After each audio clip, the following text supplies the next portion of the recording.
How you feeling? You got John Riggs here, and you're watching 8-Bit Glitch 79.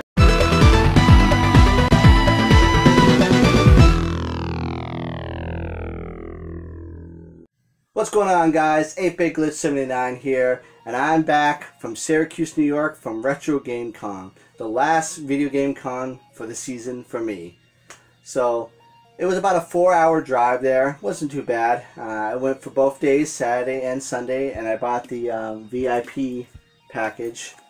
This is the badge here, which got me tickets to both days. It got me into the after party on Saturday night. I got this bag here. Cool camo, I don't know what you call these, with the rope straps, but it says RetroGameCon and like the Metal Gear theme. It was a lot of Metal Gear theme considering David Hayter was there. And this, as part of this, you got a pair of gamer socks, little hearts or whatever. This t-shirt here, the con shirt, and these 3 pieces of artwork.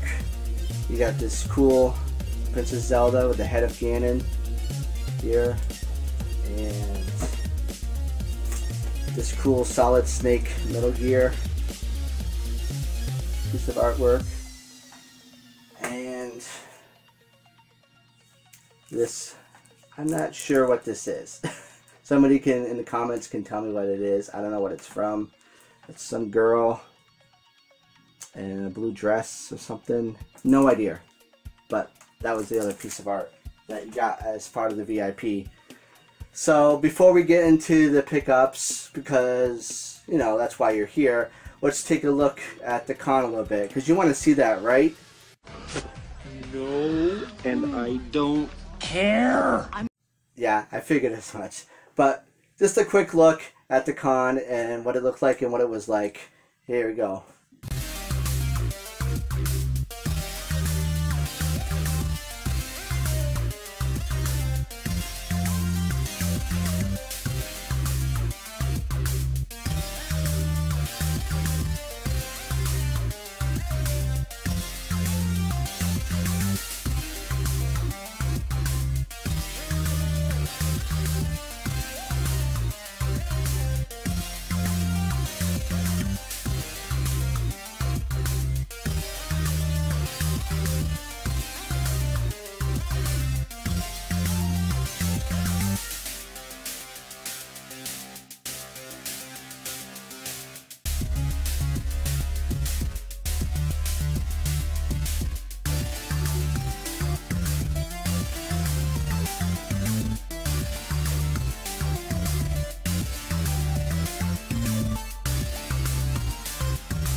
Alright, as you can see, had a great time. Met a lot of new people, a lot of familiar faces as well. It was a great time. I really enjoyed it.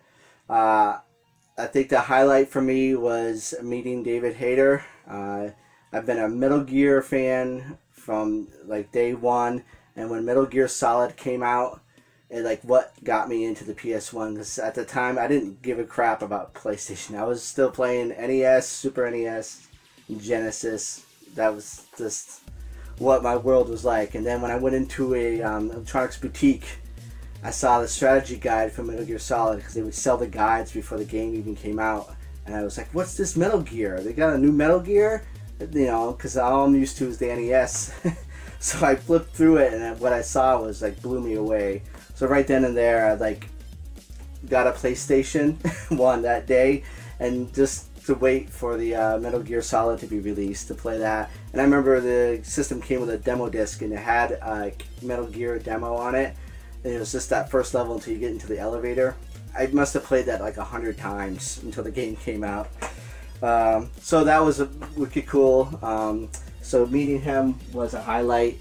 I got a picture with him, and I got my original. This is the original one I bought. It wasn't like I sold and rebought it. This is the one I bought back in the day and played. I got the inlay signed. It says, "You're pretty, Sean. You're pretty good. Solid Snake, David Hayter." I gotta put that back in the case, but that's like, now that's priceless to me, that game.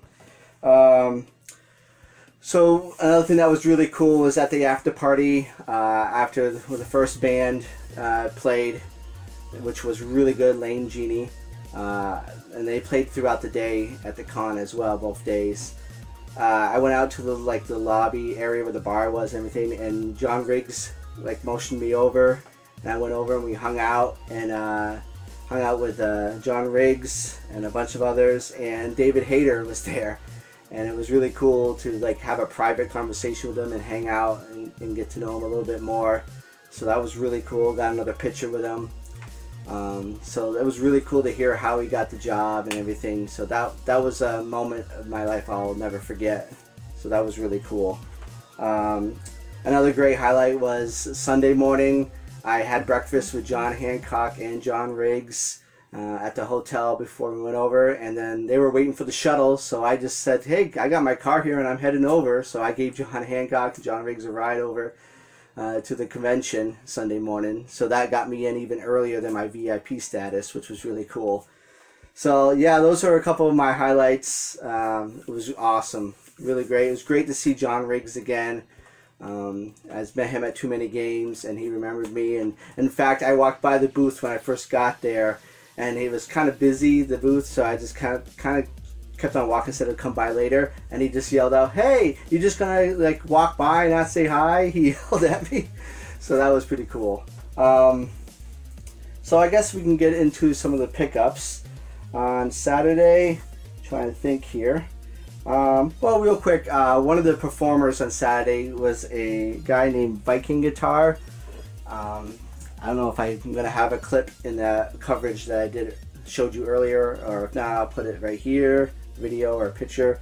And it was like one guy playing guitar to his backing tracks and stuff, and it was really, really, really good. So I went over, and the CDs were only $10 a piece, so I got both of his CDs right here. And it's all video game, covers, of course.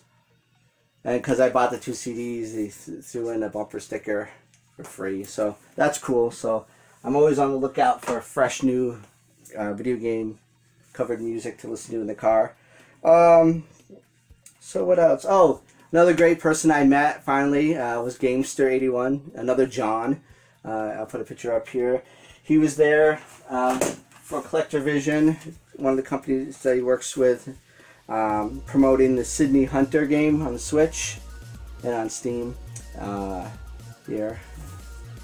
Which, by the way, I believe this is still on sale on the eShop, half off, so it's only $10. And I've been playing this pretty much non-stop since I got back. I planned on getting it anyways, but now that he was telling me it was on sale, I immediately got it. and then I got a sticker. So I highly recommend that game. Definitely get it. It's very old school fun. Platforming, Mega Man elements. So you'll like it. Trust me. If you like anything retro, you'll like that game. Oh, I did get this at the con. All the con merchandise was on not sale. The sales from all the con merchandise, 20% of it was going to Extra Life Foundation, which, if anybody knows, Extra Life Foundation is an organization that raises money for children's hospitals. And I'm thinking of doing that at some point. I believe J-Love's doing it probably as I speak right now. And some other people I know we're doing it. And it's you can do like a telethon kind of thing where you game and stream for like 24 hours to raise money for a children's hospital of your choice. So I'm thinking about doing that sometime.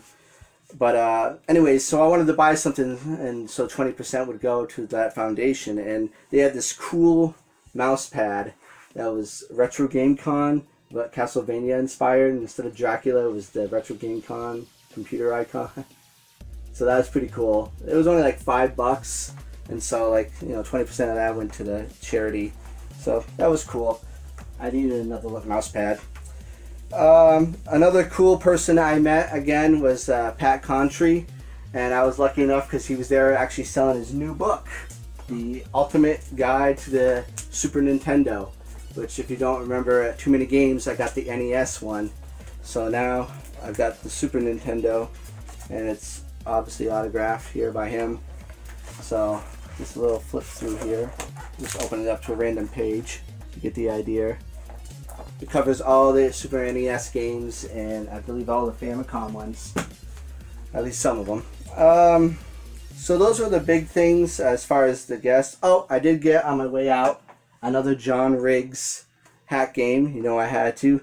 RGT85. He actually recommended this one out of the ones he had. It's based off a Famicom game that was never released, so it's really like a new game in itself, even though it's hacked to have RGT85 in it. What else? So one booth I went to, I think this was the first purchase I did. Let me just double check. Kind of moving things aside here, sorry. Alright, yeah. Let's see. This was, I think, the first booth that I actually purchased something. This guy had his booth up, and it was buy 2 games, get 1 free. Everything on the table, no matter what it was. If you bought 2, you got 1 free. Obviously, the cheaper one was free. And he had a little bin of like loose PSP games. And I just dug through there, and I saw this, and I've been looking for this. And I don't care if it has a case or not, because it was a really good price even for loose. So it was Metal Slug XX for the PSP. I saw a complete in box copy of this at another booth later on, and it was like $60, $70 or something like that. This was like $14, but if you also factor in, I got Silent Hill Shattered Memories on the PSP, which was like a $10, and then like this was like $10. I heard this was a really good Terminator game, Terminator 2 Redemption. So you factor that all together, I made out like a bandit, I'd say. And then let's see. I did go to John Hancock's panel, and if you asked a question, he brought a stack of these PS1 games.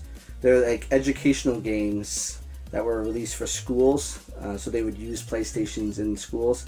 So I got a Mars Moose Adventure Stay and Play in Looney's Classroom, and it's signed by John there. So he was giving those out because I had asked him a question. So that's that. Let's see, what else? Let's go with this. So another booth had a bunch of games that were like $5, and it was so I looked through them, and I found 3 games that I wanted. And what's funny is one of them had a sticker, and I can show you, of $10 on one side, and then it had a sticker of $5 on the other. So I found the other 2 first, and then I saw this one, and so I cleverly just kind of positioned them so it just showed the 3 5s. So I'd get them for 15 bucks. I don't know if that's shady or not, but hey, that's what I did. So I'll show you. So the one that was $5, I've been on a big Star Wars craze right now with the upcoming movie coming out, and I didn't play these 2 titles when they came out originally, so I found this one at his booth, Star Wars Rebel Strike Rogue Squadron 3. So that was $5. This is not complete. It just has the, I don't know, warning precautions thing. That's alright. I don't really care if I got the manual or not, but maybe I'll track it down sometime. But that was $5. And then Captain got this in his VGM box last month. And my daughter is big into this movie, and now it's past the season, but I think she'll still play it with me. But I got Monster House in the GameCube. That's a 6, but it was $5. So that was the other 5. It's complete game that I picked out. And then the one that was marked 10 and 5 was another Star Wars game that I never got around to playing, was Star Wars Bounty Hunter. So you can see here it had a 10 on the spine, but on the other side it had a 5. So I just held it up like this and said 15, and he's like, yup, and so I just took it. I might have been able to haggle some more, but I figured $5 a piece isn't too bad for some GameCube games. Then at another booth, this is all Saturday still, at another booth I was able to track down Star Wars Rogue Squadron 2, the second one. That was the third one, this is the second one. This one is complete here. I can't remember what I paid for it. It wasn't much. And I also I've been looking for this at a good price, The Punisher on the Xbox. Heard this was a really good game. It's complete. So I'm looking forward to trying that out. And that was all Saturday. The Pat's book was, that was on Sunday, but all those games and stuff, that was on Saturday. Then on Sunday, I looked around and I found 3 titles that I've been looking for a while now, and one of them was just in a random bin, kind of almost behind the guy's booth, and it was stuff that he hadn't even gone through yet. So I dug through there, and then almost right on the top was this, and I was just like, and it was complete. It's Sin and Punishment on the Wii. I heard this is a really good shooter. It's complete, as I said. This manual is, excuse me. This manual is super thick. It's crazy. Look at this thing. Nuts. It's like a book. But yeah, it had no price on it because it was stuff he hadn't even gone through yet. So I grabbed it and I'm like, you do $6? And he was like, sure. So I'm like, yes. I mean, I've been looking for that for a couple years now. Another one I've been looking for is this light gun game, and I think I might have all the light gun games now on the PS2, but this is Dino Stalker, and it was complete. This one I paid like 15 bucks for, I think. Oh no, I talked him down, that's right. I think I got it for 12, which I don't know if that was overpaying or not, but when it's something you've been looking for several years, you know, I'll take it. And then the last game I bought, I didn't even plan on looking at any Game Boy or Game Boy Advance games at all, but for some reason I was drawn to this spindle in this booth, and I was spinning it around. I had all these Game Boy games in it, and bam, I saw this, and I'm like, another thing I've been looking for and never thought I'd find was Contra Advance Alien Wars EX.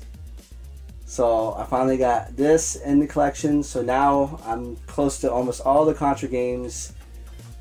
It's probably like 2 I'm missing technically. I still need to get what is it? The Sea Adventure Contra for the PS1, Contra Adventure or whatever it's called, which I know I heard is not very good at all, but it's a Contra title, gotta get it. And Contra Force, technically I don't have it for the NES, but I have it on the Famicom, so depends on how you feel about that. So, but I would like to get the American one at some point. So that was pretty much it, I believe, for the pickups. That's all I got this time. I enjoyed more of walking around and just talking with people. I met another thing I got to do was meet TNT Game Zone, which was almost missed them because I was just about to leave, and then they ran into me and at the John Riggs booth, and that was awesome because we missed each other at Empire Games, and for some reason at this bigger con we were able to find each other. So that was really cool. We spent about an hour just talking, shooting the shit and stuff, so that was really cool. I did a little like interview kind of thing for their channel, and I had them do an intro for mine, so you'll be seeing that soon in the video. So until next time, guys, the next con won't be till probably spring, summer of next year. So this is it. It was a great year, great con. I got to meet so many great people in person that I've talked to online, and it's just built the friendships even more, and it's just been a great experience. I highly recommend it. If you can go to at least one, you'll see how great it is. The community of these people are just great. So get out there, mingle, get your extrovert out of you, and just go and do it, because it's totally worth it.